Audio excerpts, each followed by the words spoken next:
इस कार्यक्रम के द्वारा हमारा उद्देश्य किसी जाति, संस्कृति, धर्म या धार्मिक मान्यता को ठेस पहुंचाना नहीं है। इस कार्यक्रम का उद्देश्य सिर्फ साक्ष्य और प्रमाणों के आधार पर सत्य को उजागर करना है, जो कि अलग अलग माध्यमों से जुटाए गए हैं। यदि इस कार्यक्रम के द्वारा किसी जाति, संस्कृति, धर्म या धार्मिक मान्यता को ठेस पहुंचती है तो ये सिर्फ एक इत्तेफाक होगा। दिल्ली के 7 ऐतिहासिक शहरों में हमने पहले 2 शहरों और उनकी इमारतों को देखा और उसे महसूस भी किया, जिसमें पहला मेहरौली और दूसरा सिरी शहर था।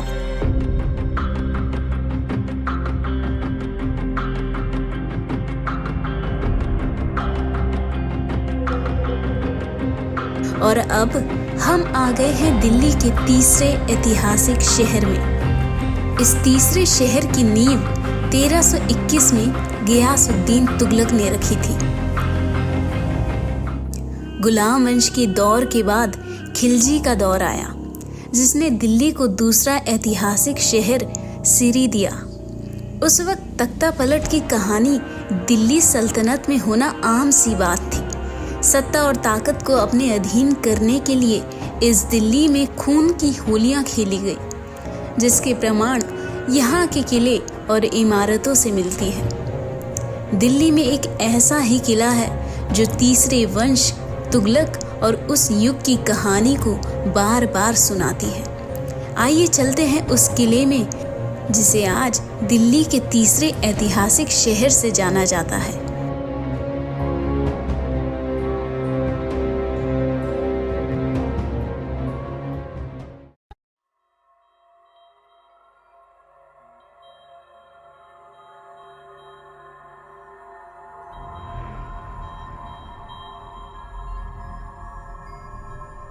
करीब 800 साल पुराना ये किला अपने गर्भ में कई ऐतिहासिक इतिहास और अनकहे रहस्य छुपा रखे हैं। सुनना चाहोगे इसका इतिहास? क्योंकि इसकी कहानी एक नहीं है। एक कहानी है इसके निर्माण की, एक कहानी है इसके विनाश की, एक कहानी है इसके बसने की और एक कहानी है इसके उजड़ने की। एक कहानी है इसमें अभिशाप की और एक कहानी है इसमें विश्वासघात की।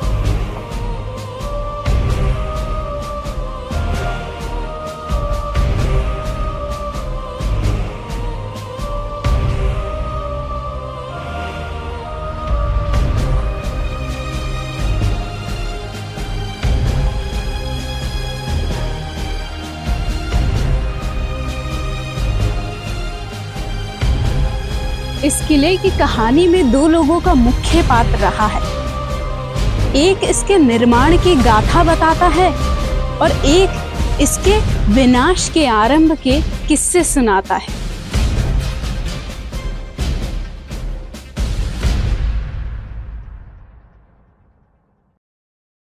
अलाउद्दीन खिलजी की मृत्यु के पश्चात मलिक काफूर ने दिल्ली सल्तनत का सुल्तान बनने के लिए षड्यंत्र किया। उसने अलाउद्दीन के नवजात शिशु शहाबुद्दीन उमर को शासक बना दिया और स्वयं सत्ता का उपभोग करने लगा।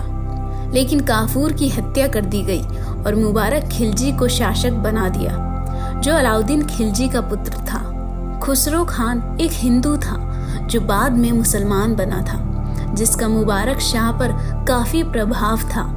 उसने सुल्तान से 40,000 अश्वरोही सैनिकों को संगठित करने की अनुमति ले ली और बाद में मुबारक शाह की हत्या कर दी और खुद सुल्तान बन नसरुद्दीन खुसरो शाह की उपाधि धारण की। खुसरो ने अलाउद्दीन और मुबारक शाह के काल में उन खिलजी अमीरों को मार डाला जिनकी निष्ठा पर उसे संदेह था। खुसरो ने अपने सगे संबंधियों को उच्च पद प्रदान किए। उसने मुक्त हस्त होकर धार्मिक नेताओं को धन दिया। उसने बहुत सारा धन सूफी संत निजामुद्दीन औलिया को प्रदान किया। निजामुद्दीन औलिया नसरुद्दीन खुसरो के गुरु थे। गाजी मलिक मुबारक शाह खिलजी के शासन काल में उत्तर पश्चिमी अर्थात पंजाब का गवर्नर था।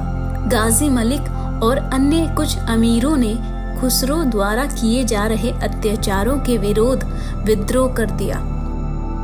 5 सितंबर 1320 ईस्वी को गाजी मलिक और खुसरो शाह में युद्ध हुआ, जिसमें खुसरो की हार हुई और वह मारा गया। दूसरे दिन गाजी मलिक ने सिरी महल में प्रवेश किया और अगले ही दिन 8 सितंबर 1320 में सुल्तान की उपाधि प्राप्त की। इस प्रकार गाजी मलिक गयासुद्दीन तुगलक नाम से दिल्ली का सुल्तान बना और दिल्ली में तुगलक वंश की स्थापना हुई। तुगलकों ने अपना स्वयं का नगर बसाया जिसे तुगलकाबाद कहा गया। और ये है तुगलकाबाद किला, अतीत के युग की वो परछाई जिसे वक्त ने आज एक खंडर का रूप दे दिया। 6 किलोमीटर के दायरे में फैला ये किला आज इस तरह वीरान हो गया है मानो जैसे यहाँ वर्षों तक कोई आबादी ही ना बसी हो।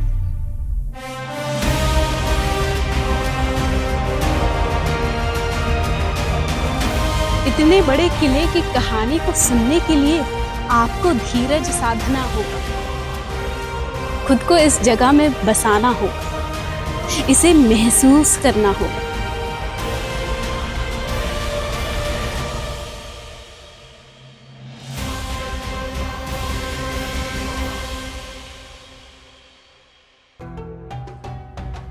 इस किले की बनने की कहानी का अंश वहां से शुरू होता है जब गयासुद्दीन तुगलक उर्फ गाजी मलिक खिलजी शासकों का सामंत था। शुरुआती दिनों में ये नौकरी के लिए भटका करता था, लेकिन अपनी काबिलियत के दम पर अलाउद्दीन खिलजी के बेटे मुबारक शाह का ये खास बन चुका था। ये उस दौर की बात है जब गाजी मलिक और मुबारक शाह इस जगह पर भ्रमण करने आए थे। गाजी मलिक ने इस पहाड़ी इलाका को देखकर सुल्तान को एक परामर्श दिया। उस परामर्श में ये था कि इस जगह पर एक किले का निर्माण करवाया जाए, मगर सुल्तान ने गाजी मलिक का मजाक उड़ाते हुए कहा कि जब तुम सुल्तान बनना तो इस किले को बनवा देना। कहते हैं कि जब वक्त करवट बदलता है तो फकीर को भी राजा कर देता है। बिल्कुल ठीक ऐसा गाजी मलिक के साथ भी हुआ। कभी नौकरी की तलाश में भटकने वाला गाजी मलिक अब दिल्ली का सुल्तान बन चुका था और उसने ठीक इस जगह पर उसी किले का निर्माण करवाना शुरू किया जिसका जिक्र उसने सुल्तान से किया। 1331 में सुल्तान गयासुद्दीन तुगलक ने इस किले का निर्माण करवाना शुरू किया। ऐसा कहा जाता है कि इस भव्य किले को मात्र 2 साल में बनाकर तैयार कर दिया गया था। मात्र 2 साल में इतना भव्य किला बनाना एक अतिशयोक्ति से कम नहीं लगती।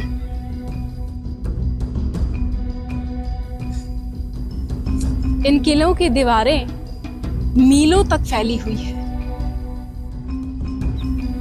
और इन दीवारों में निर्माणकर्ताओं की कला स्पष्ट रूप से दिखाई देती है।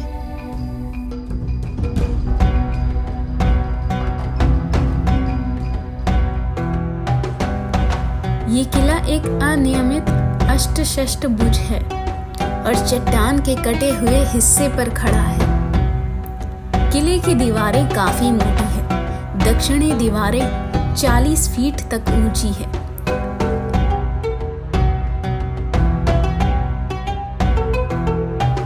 इसमें बीच बीच में झरोके हैं जो सैनिकों के तीर चलाने के लिए बनाए गए थे। यहाँ कई दीवारें 90 फीट तक ऊंची थी। सर सैयद ने लिखा, तुगलकाबाद शहर में 56 कोट और 52 दरवाजे थे।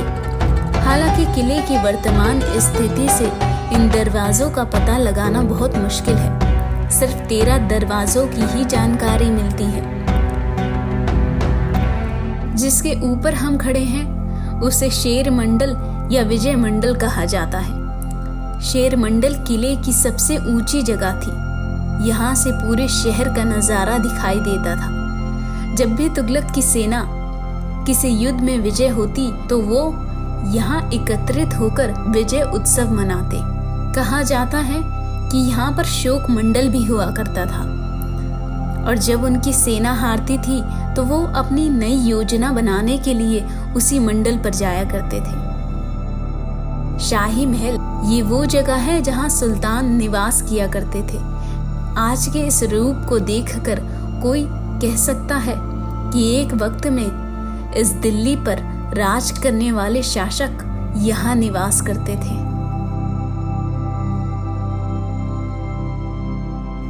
यहाँ 100 फीट से अधिक गहरी बावली भी बनाई गई थी। इसके निर्माण पर भारी भरकम राशि एवं श्रम व्यय हुआ था।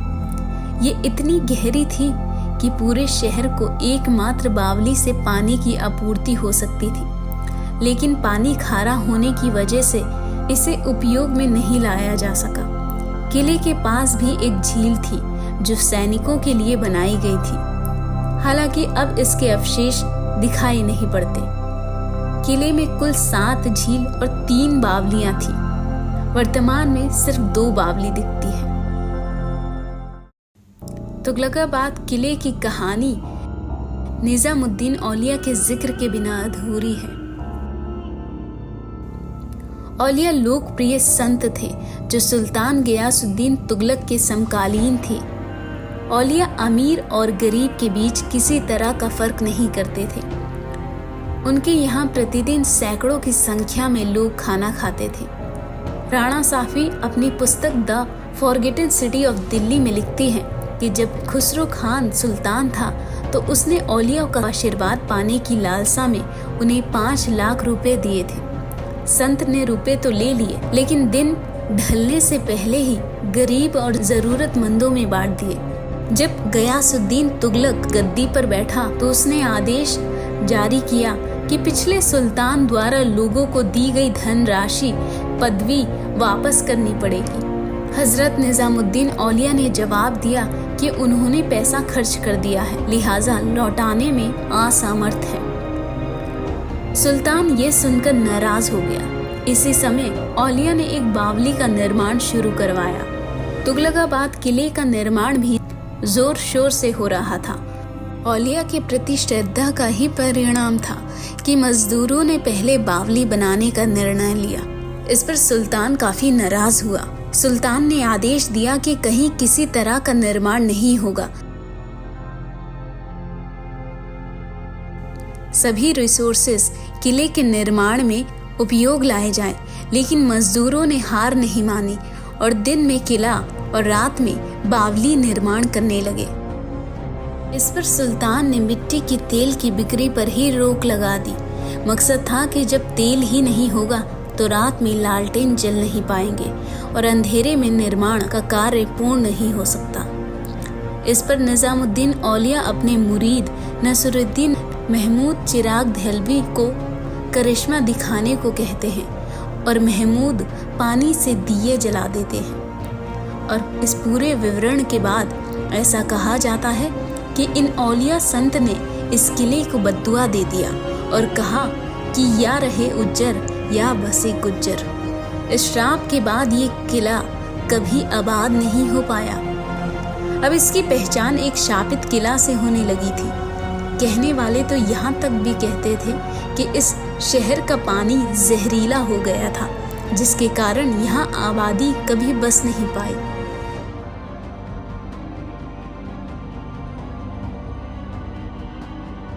(1325 ईस्वी में गयासुद्दीन तुगलक बंगाल अभियान पर गया हुआ था।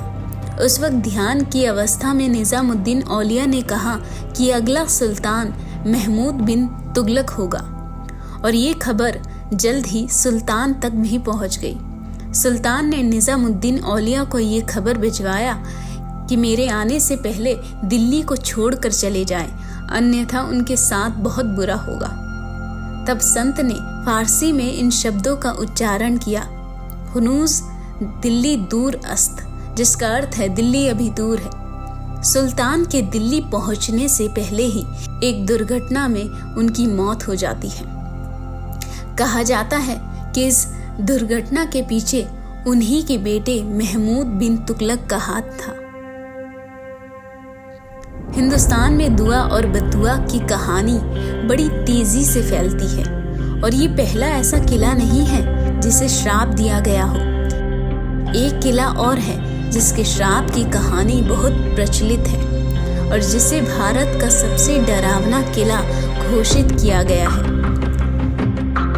जी हाँ, भानगढ़ किला, जिसके किस्से और कहानियां अत्यधिक प्रचलित भी हैं। अब इस किले को श्राप ने नष्ट किया या समय की मार ने, इसका पता तो कोई नहीं लगा सकता। हाँ, मगर इसे महसूस जरूर किया जा सकता है। गियासुद्दीन तुगलक का मकबरा किले की दक्षिणी चौकी से एक पुल के माध्यम से जुड़ा हुआ है।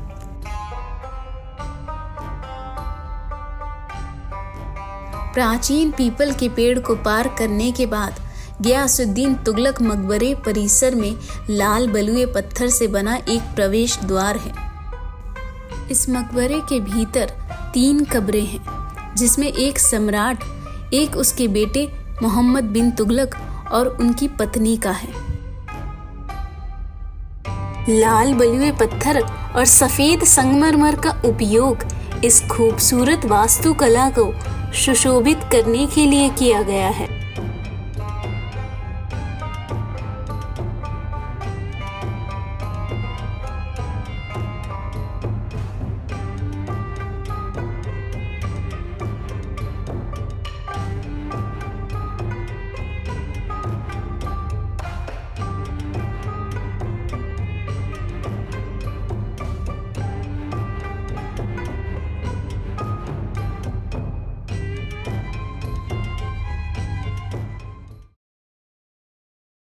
मेहरौली से सिरी और सिरी से तुगलकाबाद के इस सफ़र में हमने कई ऐतिहासिक शहरों और उनकी इमारतों को देखा, जिसमें इतिहास की गूंज बड़े ज़ोरों से सुनाई देती है। न केवल सुनाई देती है, ये पत्थरें हमें इतिहास को महसूस भी कराती है। वो कहते हैं ना, इतिहास की मिट्टी कभी फीकी नहीं होती। वो हर रोज़ एक आकार में ढलकर नए नए तरीके से उभर कर सामने आती है। हाँ, ये हो सकता है कि आने वाले समय में कहानी हम जो सुना रहे हैं उसके निशान आपको कल यहाँ ना मिले, क्योंकि परिवर्तन ही जीवन का नियम है। और ये परिवर्तन न केवल आपके और हमारे जीवन में आता है, बल्कि इन पत्थरों और इमारतों में भी आता है। प्रकृति की आंधी जब चलती है वो बड़े बड़े इमारतों और उनसे जुड़े इतिहास को मिट्टी में मिला देती है। देखा जाए तो एक तरीके से ये हमें सीख दे जाती है, सीख इस बात की कि जो आज है वो कल नहीं होगा। साथ में हमें ये भी सिखाता है कि व्यक्ति का अहम उसकी उन्नति के मार्ग के सबसे बड़ी बाधा होती है, जैसा कि गियासुद्दीन तुगलक के साथ हुआ। इस महल के निर्माण हेतु उसने दिल्ली के समस्त कारीगरों और मजदूरों को इस महल के निर्माण में लगा दिया। सिर्फ इतना ही नहीं, ईर्ष्या और अहंकार में जकड़कर उसने निजामुद्दीन औलिया के बावड़ी के निर्माण कार्य में बाधा भी उत्पन्न किया और बदले में इस किले को श्राप का भागी बनना पड़ा।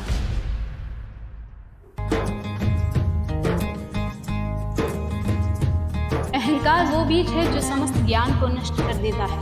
न केवल ज्ञान को, बल्कि अकूट संपदा और वैभव को भी मिट्टी में मिला देता है।